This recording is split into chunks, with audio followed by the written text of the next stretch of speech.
Hello everyone, welcome to our spaces today. So let me just introduce our guest for the night. So we have Mr. Rajendran with us today, who's the founder of algo trading firm Squareoff Bots with 14 years of experience in the Indian stock markets. He's a statistics graduated who worked with IT firms for 10 years and quit the job to become a full-time trader. He's an algo trader who has developed multiple trading strategies for Indian equity markets. He has been featured in Money Control as one of India's top traders and has trained over 10,000 plus traders. So, welcome Rajendran. Very excited to host you today. We also have Jay with us today, who's the co founder at Dhan. Joy has over 15 years of experience in the Indian stock markets and has been a super trader himself. And we have Naman with us from the Dhan team. So, over to you, Naman. Uh, Hi everyone. Before we get started, I just have a small story to share with you from my early trading days. So I had an open position without any stop loss, and the market was dull at that time, not moving in any direction. So I just took a tea break in between, and when I returned back to my screen, my position had tanked, and my PNL was like in a dark red. So that was the day I learned about discipline in the market and like discipline in general as well. So I wanted to know from Rajendran, like what are some traits that make successful trader different? Yeah, all right. See, basically, it's all, as you said rightly, it is all about being disciplined with one's own rules. But what segregates a successful trader from a non-successful trader is they have a precise process. So most of the traders that I have met, who have been trading successfully, or the people who have read about, they all have a precise process. They clearly define their rules. So before even they define their rules, first they set their no expectations right. So they are very realistic about their returns expectations. So that is very important part because most beginners when they get started with trading because of the huge social media presence of Twitter and all other social media platforms, they tend to see like okay many people are making no huge profits each and every day. So they tend to get depressed like they are not able to make huge profits. But first thing that we need to check is whatever the profits that are being shared, like lakhs and lakhs of profits that are being shared by big traders and experts, we have to check that in terms of percentage wise. So don't check in terms of absolute terms. Check everything in percentage wise. And second thing, set your expectations right. Don't expect 100%, 200% returns on year basis, or making 10% or 20% returns every single month. So it is returns from markets is completely non-linear. So that too, when a person who moves from a salary to a full-time trader, we cannot replace trading income with the salaried income because no matter what, you're going to get salaried by the end of the month. But your returns, from the markets is not very. It's not going to be very consistent. So if you set your return expectations probably around 30 to 40% on a yearly basis with the very least volatility, then you can align your trading systems accordingly. You could create your trading systems accordingly. So that is the first important part. So set your realistic expectations and then design your trading strategy accordingly. Make sure most of the traders initial phase what they do is they all care about what I'm going to make by the end of the year. Like am I going to make this much percentage of returns, or am I going to make 30, 40, or 50 percentage of returns? That is what people initially get started with. Slowly, once they scale up their capital, all they care about is volatility. How much, how much volatility my systems can withdraw. Am I ready to accept a 10% drawdown? Am I ready to accept a 20% drawdown? So the more you increase your capital, people do not care about their returns. People want a stable returns with the least volatility. So initial phase, people can get started with designing their routes accordingly, and then they need to stick to their system for a prolonged period of time. So only then they would be able to make good returns out of it. For an example, I happened to meet one of a trader called Tony Saliba. He is actually a trader who was featured in Market Wizards book by Jack Swagger. So I happened to meet him in Mumbai in one of a traders meetup. So this person, to give a brief about this person, he actually started trading during the 1980s period, and he was also the first one of the first trader who got featured in this Market Wizard book. And Tony Saliba, they call him as a one lot trader. So I asked him what is the reason behind they are calling him as a one lot trader. So what happened was during those initial phases there was no electronic trading systems. You need to go to the trading page and you need to be there at the presence. You need to get the exchange seat and then you need to do the trading. So he spent so much of money getting the seat and then finally get started with trading. But he lost so much of money and eventually he was left with only $5,000 back then at that time. So then he decided that okay, all I have is only this $5,000, and he decided okay, I came here to make money, but I'm not here to recover all my losses.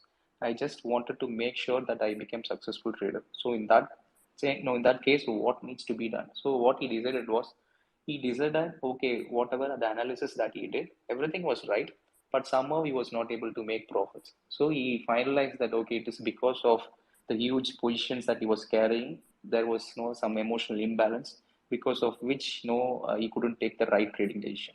Then he decided okay, let me trade only with one lot for the complete 1 year and let me see if I'm able to make the right trading decision. And by the end of 1 year, if I'm able to stick to the process, then he decided that definitely I would be able to become successful. So he completely for 1 year, even though he had a higher capital, he stick to only one lot for complete 1 year period and traded the same rules each and every day. Then after 1 year, he concluded that he is becoming disciplined, and the problem was only because he was trading with the oversize. Then once he realized that, and once he was able to stick to the process for complete 1 year, then he slowly, gradually increased his capital, increased his lot size, and he scaled it up, and then eventually he made millions of dollars from the markets. So that one single important lesson is very, very important with respect to any guys who wanted to get into systems trading or role-based trading. It is all about process. That is one thing, and having the realistic expectations. And second thing is to make sure that we are not overriding the rules. And once we have all these three, together, then definitely, it is just going to be, a simple cake for most of the people. Okay. So like as you said about rules and systems, so to come up with a rule or a system in markets, you need to have a lot of analysis and back testing, and data becomes the core for it. So, like, I wanted to know how can traders get the best out of the data that is available to them? Yeah, right. See, basically there are two things. So we don't need to, develop a complex strategies to make money. Simple things really do work well in markets. So first thing is you can first see what is already available, across websites. Like, you can check out an NSE website itself where they do have EOD data, and a lot of brokers provide, 1 minute data or historical data through API. So to get started with, all they can do is they can work on with end of the day data, like whatever the high, open, high, low, close values that is being updated by NSE website. They can just download all this data and then they can work on to develop their own models. So I'll give you a simple example. See, most of the people know that SBAC and DHFL crashed big time in September 2018. So that was not a normal event. That was actually a complete outlier event because a company like DHFL and S Bank, which was being under a portfolio of many mutual funds, a company like that crashing more than 40% in one single day is something that that happens very rarely. So I'll explain how a simple data analysis helped me to come out of this specific stocks on the same day, where I realized that this both the stocks is going to be a penny stock. So let me come out of it. I decided that based on a simple data analysis. So what I did was both the stocks crashed more than 40%. So I wanted to know, is there any other FNO stocks which crashed more than 40% in one single day? So I wanted to know this. Accordingly, I thought I'll make my trading decisions. So basically, when a stock is part of FNO, there is no circuit filters. So for any other stocks which are not part of FNO, basically what happens if a stock goes down 5% or 10% or 15% or whatever the circuit filters, the moment it reaches a circuit, the stock is suspended for the day. There won't be any specific trading further. So they have to wait for the next day. Sometimes again it opens in low circuit. So that is what happens with non-FNO stocks. With FNO stocks, there is no such circuit filters. There will always be, buy and sell liquidity will always be there. Because of which this S Bank and DHFL, which was also part of FNO, crashed more than 40%. So by the end of the day, I simply downloaded the EOD data from NSE and I wanted to figure out what are the list of FNO stocks which has crashed more than 40% in one single day. So this simple analysis anybody could do with Excel or no, with the simple programming. I just downloaded it and uploaded it into a charting tool, and I tried figuring out what are the list of stocks crashed more than 40%. It gave me a list of some 8 to 10 stocks like Satyam Computers, stocks like GTL Infra, Core Education, Unitech. So all these companies crashed more than 40% in single day. Then I figured out what happened to these stocks after they crashed 40%, what they were trading at, which levels they were trading at after 3, 4, 5 years down the line. Then I could see that all these stocks like Satyam Computers, Unitech, Unitech, GTL, all these companies, after they crashed 40%, eventually started trading as a penny stock. It kept on going down. It was never able to come up again. So it eventually ended up as a penny stock. So both SPAC and DHFL, when it crashed, the news was not out. Price reacted first, news comes later. So only later we came to know those loan scams and all other details. Then eventually the stock started going down and down. But most retail traders kept believing the same fundamental news, because once a specific event happens, whatever the fundamental that was part of the company is not valid anymore, because there was a complete shift in event which invalidates all the fundamental data. So eventually both all these stocks traded as a penny stock. So this simple data analysis, which it is not going to be an 100% sure shot that if it happens, it is going to happen in the future, but the probability goes high. If something similar happens in the past, there is a higher probability that the same thing can also happen in the future. So because of that, I finally concluded and I written a detailed article in Goro also stating that both the stocks would end up in a penny stock. It's better to come out with a 50% loss, because both the stock crashed 50% in a single day. So it's better to come out. But people who did not come out eventually ended up with a 90% loss, because DHFL eventually delisted and S-Bank still trading as a penny stock. So these kind of simple data analysis would really help traders to get started with. That was very insightful, Rajendran. So we have Jay also here, and I wanted to ask the same question with Jay. So Jay, what according to you are the best characteristics a successful trader has? Hi. Thanks, Naman, and hi, Kiru. It was great listening to you. Most of the points which Kiru mentioned, I agree with him that for a trader, discipline and all is very important. So apart from that, I have also been a trader for a few years in my career. So just few points, which I have experienced is. Trading is one of the most emotionally engaging activity in financial markets. So if you're a trader, you at times when you initiate your trade and you watch your trade, you kind of get emotionally drained, right? So to become a successful trader, I think there are few traits which you need to have. The first one is you do not imitate anyone. For every trader or for every individual, his mental frame, his emotional quotient, his risk taking ability are all unique, right? So it's your money, your profits, your losses, so you need to define your own risk appetite. So if you start imitating someone, there is a very high probability that you will lose out on the discipline and you may end up having a bad experience in markets. Second most important thing is you need to understand that market is supreme. You cannot beat market every time. So when you are going wrong, be humble, accept your mistakes and get out of the trades.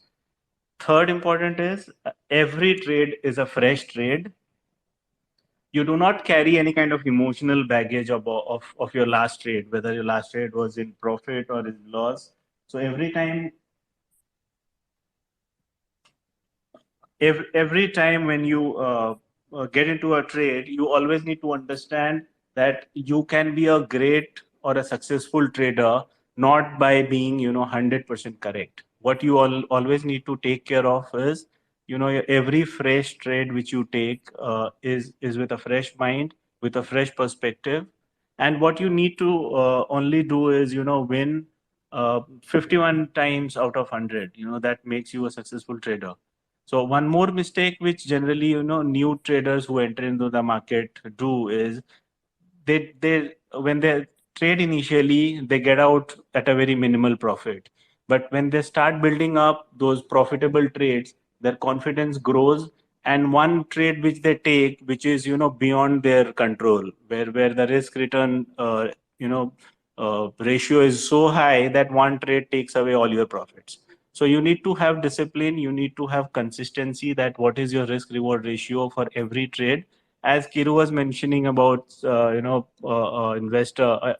trader who trades in one lot. So he has been successful because he has been able to maintain that discipline throughout. Whatever money you make, you do not deviate from your processes. A lot of good words about trading we are getting. So, PJ, do you have any questions or views on it? No, I don't have much views about it, but I am generally following some of the insights that Kiruba keeps on sharing on Twitter, and some good notes and videos that he keeps on sharing over time and again. Kiruba, I am just curious. Okay, how did you start trading yourself, and at what point of time you wanted to build Squareoff bots? Okay, and I mean, why is it because of a personal passion, or you wanted to build a product? Just want to understand a bit on that side of it, Kiruba. Yeah, sure. Thanks, PJ.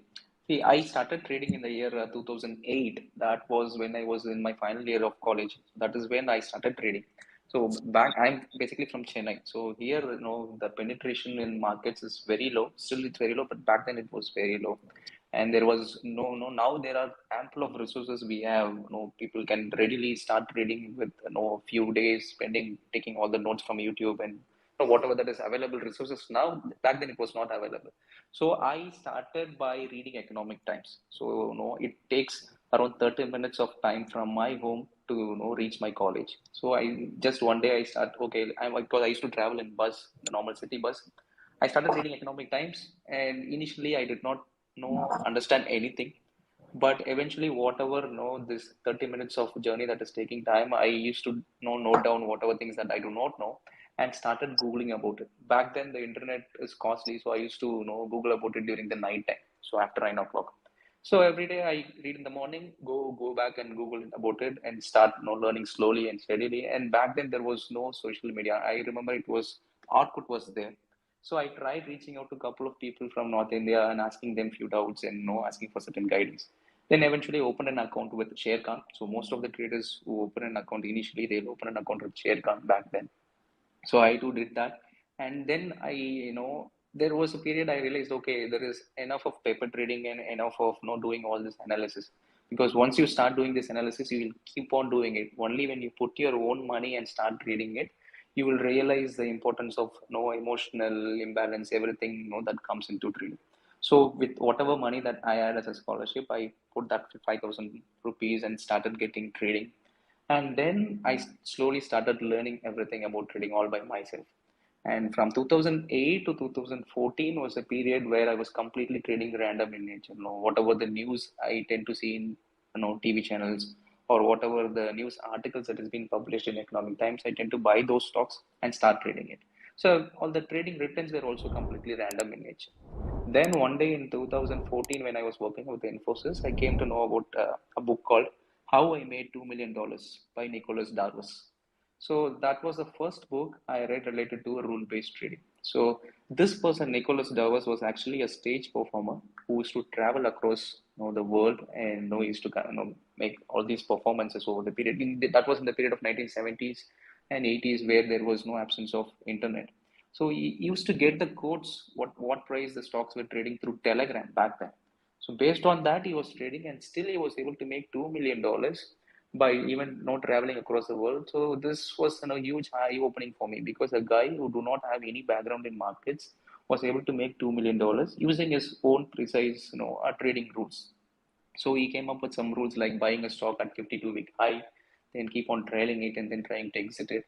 So he made almost $2 million by following a specific rules with the discipline. So this completely opened my eyes, and then I started completely focusing my shift from news based to rule based. Then I started exploring about developing. I initially started with Ami broker charting tools, where I used to write my own codes and test the strategies. So from 2014 onwards, I started developing multiple trading systems, and whatever any logic that I have earlier, I used to directly test it. Like if I just see some chart patterns, For a few weeks, I directly go and trade it. But then I realized I need to backtest it. I need to validate my idea. Only if it is really good, then I need to deploy it. So slowly I started learning everything one by one, and then started getting into algo trading. But when I got into algo trading in 2014 to 15, there was no brokers who were providing API. So there was only one company which was almost charging 1.5 lakhs just to set up the algo infrastructure. And I was also working at Infosys, and managing my job was difficult because being a trader and also being a full-time software employee, you will be at times get stuck with meetings. You wouldn't be able to monitor your positions. So I started writing my own, developing my own systems and automating it, and eventually it did well. So that is when I realized that okay, once you move from news based to rule based and start following your own rules, it does make profits. And all we have to do is just stick to the drawdown phase, stick to those rough phases, and eventually it will give you good returns. Then I thought, okay, this is a good opportunity to make it as a trading bots where people can replicate the same thing at their end, where they can authenticate everything from their end and let them decide what lots, what position sizing they want. Let us build some inbuilt strategies and give it to them. And then I slowly started developing these trading boards and everything, and then completely shifted focusing on the Squareoff trading boards. So I quit my job completely altogether, and then completely focused on Squareoff boards and started building trading algorithms. So that is how it happened. So 7 years, right? So 7 years that you were trading. Yeah, right. So 2008 I started trading, but only from 2014 started into algo trading. Okay. So Gurubai, you trade every day, or is there some logic behind it, or you wait for the opportunity and someone who has to learn from you today and start trading? What are the one or two things that you would advise him? Yeah, so that is very important point because as a trader, we always have this adrenal rush to start trading every single day. And I still remember back then when I was trading, even if there is a Saturday, Sunday holiday, I really feel irritated because I want the markets to open badly on Monday to check how my position would do. Then eventually I realized that it doesn't matter how many number of trades you're placing. End of the day, no, if you're a manual trader, keep the number of trades as low as possible because we always have to remember that transaction cost is going to affect your end result. So it is not just 20 rupees brokerage that is going to be a transaction cost. Addition to the brokerage, there are no stamp duty, STT, SEBI fees, multiple charges are there. So then the lower the number of trades, the better it is for a manual trader. And to get started with, people can start with positional trading first because they say you need to know what you really do not know. So for an example, I remember this wonderful story, like in this Mahabharata, they used to say why Duryodhana won, but why Dharman lost. Because Duryodhana won because he knew that he didn't know how to gamble. So he made his uncle to play. Whereas Dharman didn't know how to play, so he played it and lost the game. So it is very, very important for a trader to know what you know and what you do not know. So a guy who's been trading in equity markets, all of a sudden, if he gets started with crypto, he'll miserably fail. Eventually, if he does with commodity, again he'll fail. So we need to know what we really know and what we do not know, and focus on the part which we are comfortable with. Say, suppose if you are a office-going employee, intraday is really difficult for you if you're a manual trader. So better choose a weekend trading type, like find out what are the list of stocks that has gone down on Fridays, and try buying them on Friday and try to sell them next Friday. So you can initially get started with this, and then slowly you can move into active trading. Very interesting. So one quick thing, no, we always keep on wondering this and discussing this very more often nowadays that at done is no, why is there not a really good, reliable paper trading platform in India? Do you think there is a room for this, or do you think it's not available? That's the reason people are not getting first hands-on experience onto trading, or like if you think that we have to build it, okay, do you think there's an opportunity for that where people can come along, learn trading before they actually put their real money upfront on any kind of trade in the market? Yeah, that would definitely help. Like, people who wanted to get started with trading, now only option is they have to open an account and then trade it. Otherwise, they do have, other platforms like Money Control where they can create an artificial portfolio. But if they have a paper trading environment which mimics the real, live prices, that will give them an hands-on experience. Okay, this is how the market is going to be. and then they can move to live trading. Because I don't think any broker is providing a paper trading environment. Only some certain algo platform providers are giving them paper trading environment, and that is also only for algo strategies. So a guy who is completely new to trading, who wanted to get started with, he has to know all the functionalities and everything. So if a broker himself is providing a paper trading environment, that would really help the beginners to get started with. Okay, so Rajendran, like few months back, there was a lot of fuss regarding this API-based trading and algo trading in retail segments. Like when Mhm. SEBI came up with a consultation paper, like Mhm. all of you are aware about that. So there were varied views and opinions on that. So I wanted to know your opinion on that. Like, what do you think about that on the consultation paper? Yeah, see, with respect to the consultation paper, the main reason behind the consultation paper itself is because there is a huge increase in this automated platforms in last 2 to 3 years. And second thing is many traders, like for an example, before COVID, the overall Demat account was around 4 crores. Now it is almost additional 4 crores accounts has been opened in just last 2 years. So whatever the accounts that was opened in 20 years has been opened in just 2 years, and a new set of traders has come. And all these new set of traders are mostly tech savvy. So when they Google about it, they get to know, okay, there are algo trading firms who are generating huge returns. So the first assumption that comes into most of the beginners' mind is algo trading is kind of a money-making machine. So I'm losing money, but if I opt for an algo trading platform, I'm no guaranteed to make money. And there are certain algo platforms who do mis-selling that no, that provides a guaranteed returns. Because of that, no, SEBI definitely wanted to regulate this environment. Because so just like say if SEBI says tomorrow that only a SEBI registered research analyst could provide strategies or could run an algo platforms, then it adds a credibility to the person, and also it adds a credibility to the platform as well. So definitely they won't missell it because they have to come under compliance.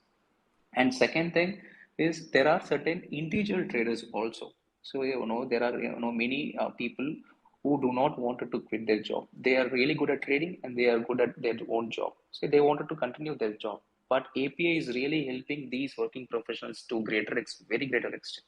So tomorrow, if SEBI completely bans API and doesn't allow individual access API access, then there are a lot of people who will get affected. So we need to segregate between a platform providers and an individual API users.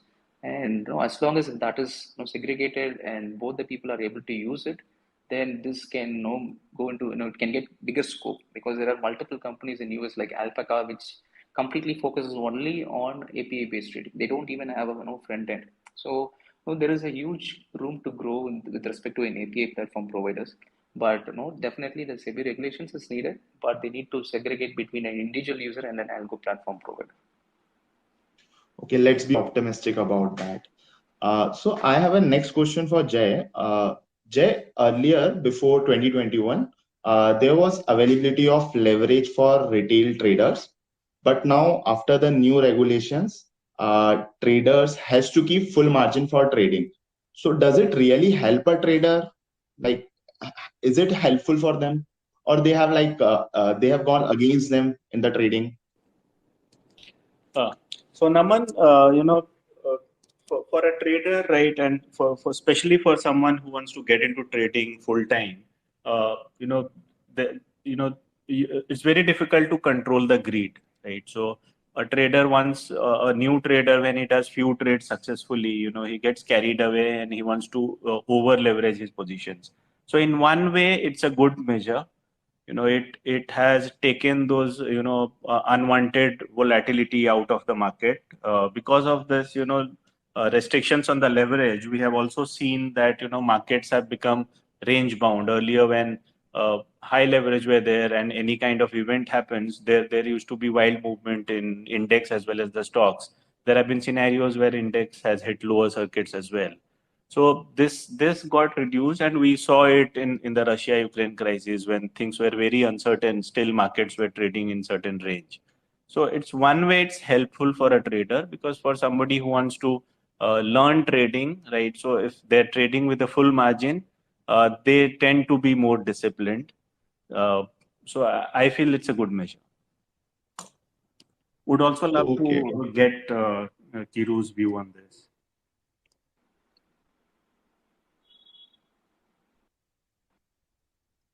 So yeah, Rajendran, your views on like removing the leverage part for the retail traders and keeping the full margin for trading. Yes, Naman. See, basically, earlier, when no, 2 to 3 years before, there were multiple brokers who were giving extreme leverages. Say, for an example, even with 10,000 or 20,000 people can short one lot or two lots. And because of that, there was a huge crowd, huge people who started doing option sellings. Because with option selling, currently the margin is around 1.5 lakhs to 2 lakhs. But back then, many brokers were charging only 10,000 to 20,000. So when you have so much of leverage into the system, and this creates a systematic risk not only to that particular individual, it creates a systematic risk across all the brokers. So when you completely remove this, leverage, because there were few brokers who do not give much leverage, but there were other brokers who were giving huge leverage. But now the field is completely level across all brokers.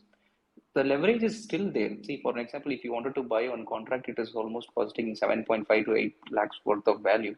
But with 2 lakhs, that is reasonable leverage. But back then it was very high leverage, and leverage is definitely is going to kill if a small trading decisions goes wrong. So whatever the leverage that we currently have is really good. Otherwise, with what the volatility that we have seen in the last 3 months, would have wiped out multiple accounts.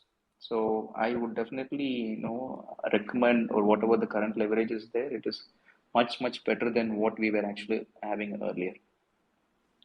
Okay, okay. Shraddha, can we open the floor for Q&A now? Yes, thank you. Firstly, thanks, Rajendran. Really great insights, and I'm sure it will help a lot of traders. So, folks, we are just opening the floor to questions. You can start requesting.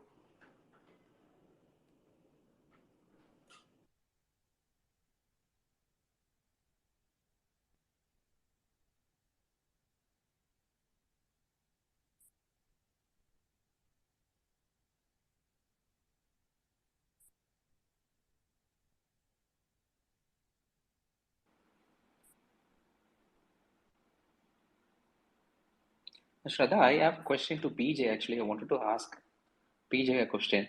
Can I ask him a question right now? Yeah. Please do. So, no, with respect to, since we already have multiple brokers, like if a person who already have an account with other broker, if I have to open an account with Dun, like what differentiates Dun from other brokers? Like what is, the projection path, or what is the view that PJ has in his mind, 2 years or 3 years down the line, on what path they wanted to move? Because whatever the platform, the web platform, everything is there, but what differentiates Dun? Hey, thanks, Gurba. I think that's a very uh, and that's a question I think we keep on getting from a lot of folks. Okay, so let me just give a big background of why we are building Dhan and how are we thinking. Okay, and since you mentioned that you've been trading for years, you exactly know what has changed in this domain over a period of time, right? So earlier there used to be traditional brokers, then there were bank-based brokers, and then came online brokers who were actually online. But if you look at the technology which is around for, in fact, any kind of broker or any kind of backend systems, okay, it is very age old. It's actually become a legacy tech, and to be fair, okay, this industry has exploded. But if you look at what features have come to the market in last 2 years or last 3 4 years, okay, it's actually like as good as zero. Okay, so all the innovation is the forced innovation that came because of regulation. Let's say EDIS or no making sure margin and all, etc. The innovation has not come from a usability perspective or what is that user asked for. So our thought process is no, hey, till date, if you look at every other broking platform, okay, most of them are equal to each other, and that's because most of them have the same technology providers underneath. Our view is that people need to look at product at least done, okay, from an experience perspective. And when you say experience perspective, today you have so much information available from market, and there is so much computing power today available. Okay, you can actually convert some of this information into insight signals and pass it on to your users. So that is one part to it, and you will probably see some of the products that we are launching. In fact, some of the products that we have launched in few days back, which is market scanners and all in real time. And I can always tell you this is the first glimpse of things that we are building. There's a lot more to come. There are a lot of trading strategies. In fact, we get awesome feedback from our users every now and then. There's a lot of feedback that we get on our community, on feedback, on mailers. Okay, and we are amazed at the kind of customer request and product feature requests that people keep on sending us, and we are actually going to build most of it. So just for this group, okay, like I think I hinted it before, that a lot of people are asking that no, we want to learn trading. So if you look at number of investors, as what you mentioned, Kiruba, sometime back, okay, this four crore people who came to the industry in last 20 years, okay, the same number has come in the last 2 years. But if you look at number of people who became traders, actually very less. Okay, and most of the people who today who are trying trades is because of various screenshots or probably some groups that they are a part of, and most of them is misleading information and all. So we want to basically make sure we help get the right investors, show them know what insightful things that you can figure out from the market, and some of the other things which is for traders. Okay, how do you make sure some signals can be converted? Like we can't give advice. We are a broker. We want to make sure we are a transactional platform, but we want to basically make sure how can we convert this information into insights and just quickly go and make some trading. And trading is not so difficult as people think it is. Okay, if you do it the right way, and which is obviously a combination of information, knowledge, insight, and a lot to do with discipline. That is what I think you and Jay both have hinted.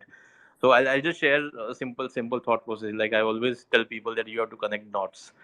So like CDSL is one of the stock which is one of my favorite companies. I invested almost 2.5 years back because it is a no-brainer. Like the top 25 stockbrokers in India, their depository is CDSL. So if retail user base in India has to go up, okay, you know who the end beneficiary of this is.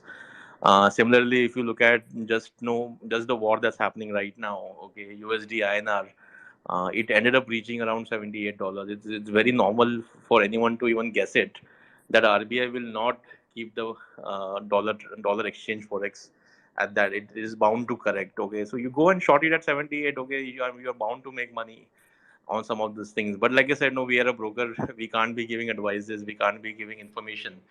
But for all of us, okay, it's more important how do we convert information into signals. Okay, that is what we are focusing on, and then bring an execution layer which is unmatched, very reliable. Okay, and make it available through an API to anyone who wants to offer investing or trading. So that's what how we are thinking, and you will see a lot from us in this year, Kiruba. Perfect. Thanks, PJ. It makes a lot of sense. Thanks, PJ. So we have a question from Karthik. Karthik, you there? Yeah, hi. Can you hear me? Yeah, we can. Okay, fine. Thank you for allowing me to speak.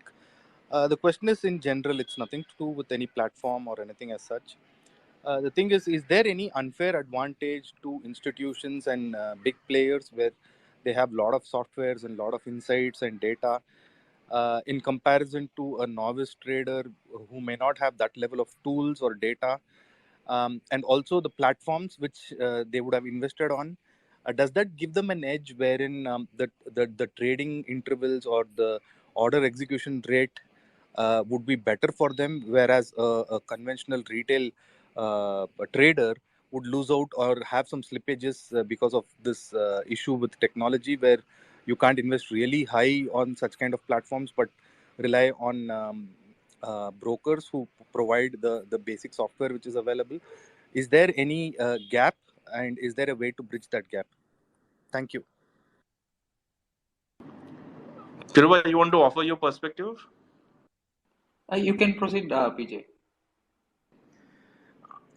So see, from a broad perspective, okay, you have to understand that institutionals do a huge volume of trade, and most of the institutions, okay, who are doing trades, okay, they would have a co-located server, which basically means that helps them with fast order execution and all. Okay, is that beneficial to for institutional or who are doing HFT trading? Okay, to an extent it is, yes, but it also means that no, you have to get in a trade and get out of it very fast. Would that deter your prospects of making money from a trade? Answer to that is no, unless someone is holding very significant position and controlling, know what kind of orders are sent to the exchange and when it is and when it can be sent. The other question is, can some of technology platforms like us, can we build some of that tech outside of no institutional setup and probably for a retail investor. So I'll tell you, there's one experiment that we in fact we actively try to figure out. Okay, is it possible? Is that fortunately in India you have two exchanges, right? And most of the stocks which are popular stocks, they are trading on both the exchanges. So in fact, we keep on doing experiment internally. Is that no? Can we allow arbitrage? Okay, for a retail investor, that I buy on one exchange and sell it off automatically on something. Okay, so technically it's possible. Okay, but then because of taxations and because of the brokerage involved, it's not feasible for us to offer it to the end customers. Okay, so these kind of experiments, okay, we keep on doing internally. Okay, then some of the other things is no, if someone has no institutional terminals which are been offered to the end users, see, all of them are depending upon an algo based on which those trades are sent out to the exchanges. Can we slice and dice and get those algos out and make it available for retail customers? The answer to that is yes. But the retail investor is not going to put, let's say, lakhs of trades in an order. He's going to put up probably one or few quantities of lots if when it comes to option trading, or probably few when it comes to intraday. Okay, so some of those things, as a tech platform, we can build. We can, and definitely some of the things they're going to build. Okay, and the other things that we also experiment internally is that if you have to place a large order, can we slice and dice an order, which is something which is called a SOR, smart order routing. Okay, can it be offered to you as an individual retail investor? The answer to that is yes again. But it basically means that your transaction, let's say you end up buying 1,000 stocks. Okay, few of them will get executed in BSE, few of them will get executed in NSE. Okay, but it basically mean it will incur you high cost of brokerage. Okay, so we keep on evaluating these ideas, Karthik. Okay, at some point of time, maybe we'll try to put up a small sandbox where people can come use this on an API and try it out themselves. Okay, but we don't want people to trade unnecessary and all, because not every trade is not a trade that you should take. Let me just put it like that. Thank you. Thanks for your answer. And one more thing is like, most of the institutions are market makers. Like, there are two different institutions. One people, there are companies like Tower Research Global who are there in India. They are market makers who provide liquidity in the markets. And they just keep having this buy and sell breaks, and they just increase the liquidity in the markets. But there are other institutions like hedge funds who specifically use alternate data to make their trading decisions or investing decisions, like companies like Vinton Capital. And these companies, they use satellite images to track the parking lot of Walmart, and then they see how many cars are parked in in a Walmart, and then if in a quarter, if more number of cars are parked in a Walmart parking lot, then it means more sales, and accordingly they take their positions before the quarterly results are out. So there are certain people who does use these satellite images and make trading decisions in the hedge funds category. But with respect to retail users, a gap between a retail users and institutional users is retail users has a good advantage of trading with a lesser capital. So institutions, they trade with millions of dollars, so they can't come move in and move out very quickly without having a huge impact cost. But retail traders, they can come in, get into a trade, and they can get out of a trade without having a huge impact cost. So there is little things that can help us know this regarding this having a difference between institutions and retailers is, for an example, in NSE website there is this corporate announcement section. So any company which has any specific information, they have any market related information or company specific information, they have to first inform the exchange, and then they have to inform the other media. So if you see, like, okay, some company is getting a bulk orders from other company, if it is getting published in CNBC, before it goes to CNBC, it goes to a corporate announcement section under NSE, and then it goes to other medias, and then people start taking their positions accordingly. But there are certain companies which tracks this corporate announcement section on a second to second basis, and they interpret the data, and then they take decisions. But end of the day, it's all about how we interpret the data and take decisions.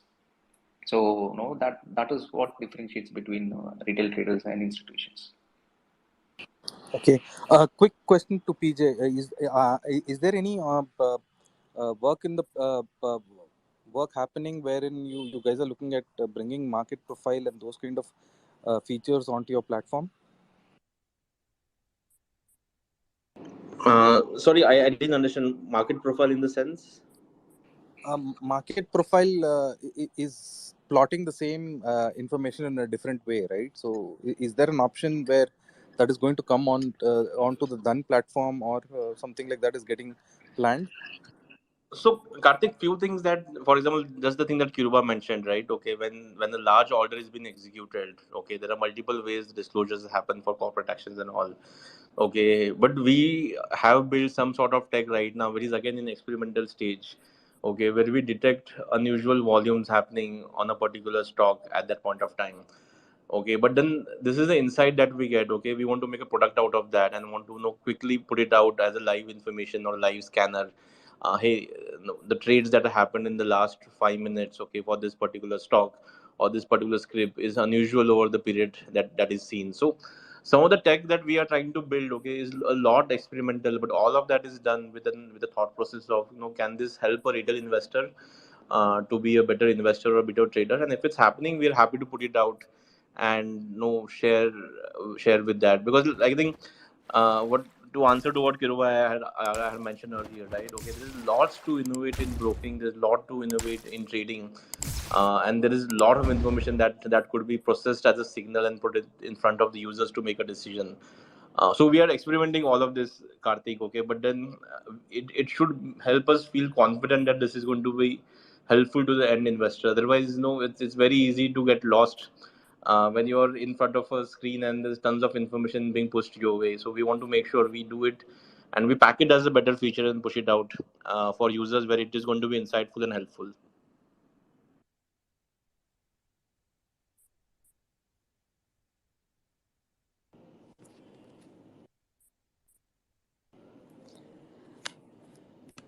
So we just have one last question now. So Viren, can you ask your question? Yeah, hi. Can you hear me? Yeah, we can. Okay, so basically, my query is there is a lot of data, or there are a couple of platforms available. So there's a lot of data which is floating around on internet and on for retail investors. So my question is that for making decisions for doing a particular trade. So, what are the specific features, for example, Dhan is offering from a retail consumer point of view to take their decisions? Maybe let's say scanners or live data, or what is the differentiation basically comparatively? Let's say with some other platforms we are already using.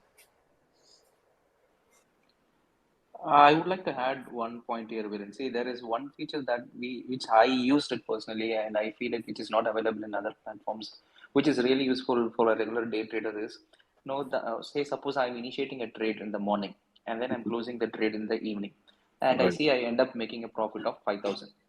Right. Now, there is a feature in that which shows you how your profit deviated and how your profit fluctuated from 9:30 to 3:30 in the morning. So you will know how the performance of your trade throughout the day. So by 11:30 it would have been around 2,000, or by 1:30 it would have been around minus 3,000, and eventually it ended up around plus 5,000. So based on the market movements, it would show how much downside it went and how much upside it went, and what was the fluctuation and what was the end result. So this will give you an insight to decide, okay, what should be the optimal exit point eventually. So instead of exiting at around the 3:30, the chart from the Jan shows that my maximum profit was around 1:30, and after that it reduced. Probably it could be because after 1:30 the European markets opened. So my most of the trades was giving me highest profits around 1:30. So let me exit it. So after you observe some couple of 30 or 40 trades over the period, you can make decisions from this. So this is one such feature which I did not find anywhere else, and I No, find it because useful. I understand, because if you put in the limit order, or if you put any let's say the price, it might be that the stock is going up, and or let's say stock is going down, and again it's going up and down. So probably that limit order gets confused. The person get confused. So that's what I was referring to. Hey, sure. Within there are tons of features that we have put out, and in fact, we keep on improving them a lot. Okay, I can tell a few of the ones that Kiruba mentioned. We call it P&L tracker. Okay, which is one of the favorites for a lot of traders where they can see it. One thing that you should definitely try, and most of the people who use Dhan now, okay, is they do is when they take a position, okay, they go and tap on that open position, okay. So if you look at the entire experience of position management which is available for a trader, and by the way, it's a different experience for an equity trade versus an futures trade versus an options trade, versus an commodity trades. If it is an intraday, if it is delivery, okay, all the options change on Dhan. So that's number one. My favorite one is basically is no, there's a technical order that we have where we show breaches of resistance and supports in real time. So if you're a trader, you can just go how the stocks is fluctuating and where is the resistance level, support level for a particular stock, and there are tons of things. So basically, our endeavor is to basically make sure we package Dhan as an experience, okay. And the more you experience it, okay, you will start enjoying trading and getting a lot of insights and information which is there. But yeah, we keep on getting this very often nowadays. Is that no? Why don't we have one simple post on our blog or on community where we precisely mention what are the unique features that we have brought onto the industry and so on. I think we'll do that maybe in a week or so, and also hopefully that helps. I think we are ending the near of time. Very very helpful to Kiruba for all the Okay. time that he has taken out. All right. And I'll just pass it on to Shraddha. But if there are any questions which need to be answered, okay, we are available on DMs. Our email is feedback@dun.co. Please feel free to write to us. We'll be happy to respond to them. Sure, man. Thank you. Thank you. Hey, thanks, Kiru. That was really helpful. And thank you so much for taking out time for us today. Thank you, Shraddha. So, folks, thank you for joining in. Thank you, everyone. Thanks, PJ. Thanks, Shraddha. Thanks, everyone. Thank you.